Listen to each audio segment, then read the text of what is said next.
Assalamualaikum warahmatullahi wabarakatuh. Kembali lagi bersama saya Lux Blacksmith Golok Bogor ya. Pada video kali ini saya mau berbagi tips bagaimana caranya treatment bilah golok dari baja per ya, atau baja spring ya. Nah, yang pertama kita harus pahami dulu bagaimana karakteristik dari baja per itu ya.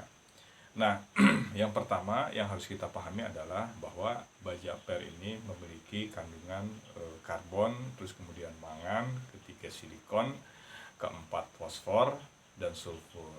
Nah, ini campuran ini secara umum ya. Secara umum per itu dibentuk dari campuran-campuran tersebut ya.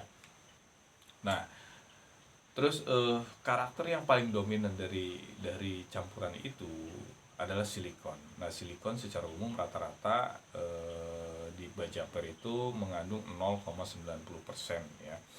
Nah, silikon inilah yang membuat karakter per itu sangat lentur ya. Nah, karena silikon ini memungkinkan baja itu memutar dan menekuk hingga 90 derajat terus kemudian kembali ke bentuk aslinya ya. Nah, itu dari pengaruh dari silikon itu. Nah, terus kemudian baja per ini memiliki karakter yang tahan terhadap perlakuan panas dan bahkan di panas ekstrim ya. Nah, maka ketika per itu di forging atau ditempa, dia relatif lebih aman dari kerusakan ya. Nah, itu dari karakternya. Nah, kebanyakan di lokal Indonesia tersebar itu baja per dari keluaran baja Jepang misalnya kayak SUP 9, terus kemudian dari pabrik lain kayak 9260, terus kemudian 1095 dan SUP 5 dan sebagainya. Nah, nah inilah yang membuat sifat dari baja per ini jadi lebih memiliki karakter tersendiri karena memiliki daya pegas yang baik gitu ya, dan keuletan yang sangat baik juga gitu. Nah, terus bagaimana caranya mentreatment baja per ini sehingga baja per memiliki performa yang baik yang kita manfaatkan untuk bilah golok ya. Nah, karena biasanya secara umum rata-rata golok itu digunakan untuk mencoping ya, untuk mencoping kayu dan bambu, atau kadang-kadang digunakan untuk chopping tulang ya. Kalau di bulan haji itu banyak teman-teman panitia-panitia kurban juga memanfaatkan baja per ini untuk dibuat golok untuk mencoping tulang gitu ya, tulang kambing, tulang sapi dan sebagainya gitu ya. Nah, yang perlu kita lakukan yang pertama adalah setiap perlakuan itu ada holding time, ada waktu penahanan gitu ya. Nah, umumnya rata-rata ketika baja per sudah dibentuk setelah pasca forging ini biasanya langsung di harden di suhu harden gitu ya. Nah, usahakan jangan diperlakukan seperti itu walaupun dia memiliki ketahanan yang baik di suhu panas ya. Cuman di sini ada starting awal di mana baja per ini bisa menyesuaikan di suhu harden ya. Nah, makanya yang pertama yang kita lakukan adalah panaskan bilah golok dari baja per itu di suhu antara 200 sampai 400 derajat dan holding time-nya itu 30 menit sampai 1 jam gitu ya. Nah, supaya apa tujuannya? Supaya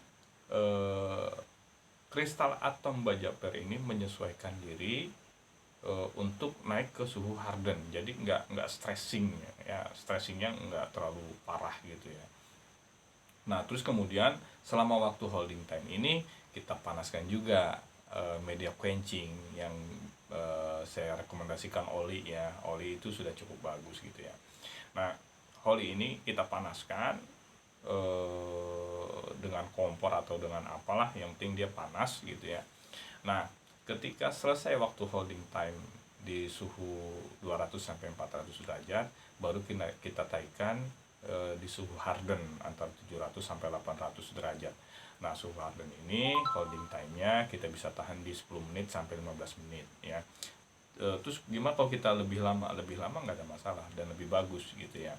Bahkan di pabrik itu dia sampai 1 sampai 2 jam holding time di suhu harden ya.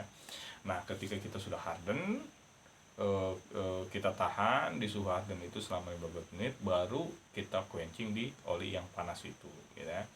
Nah kita diamkan, kita biarkan supaya dari suhu 800 derajat itu turun, tidak langsung ke 0 ya, tapi nanti dia turun di suhu antara 200, di suhu panas oli ya. Rata-rata suhu panas oli itu sekitar 100 sampai 150 derajat gitu ya. Nah biarkan dia turun sampai ke suhu oli tersebut ya. Nah ketika sudah sama dengan suhu oli, baru kita boleh angkat golok kita yang dari bahan per itu, kita dinginkan sampai betul-betul dingin gitu ya. Nah nanti hasilnya bagaimana? Nanti hasil dari golok baja per itu memiliki kelenturan yang baik atau daya tahan yang baik ya. Jadi dia tidak terlalu getas ketika kita gunakan, tidak mudah gompal dan sebagainya. Nah buat teman-teman yang yang mungkin nanti mempraktekkan tips dari saya, silakan komen di komentar, di kolom komentar di bawah. Dan saya minta masukannya juga, bikin video apa lagi, atau ada kekurangan atau kelebihannya, kita bisa sharing-sharing, terus kemudian saya bisa bikin video lagi, terus kemudian saya upload ya. Nah untuk teman-teman, terima kasih udah sudah melihat video saya. Tolong bantu subscribe, like dan komen di bawah ya. Ya dari saya cukup sekian. Assalamualaikum warahmatullahi wabarakatuh.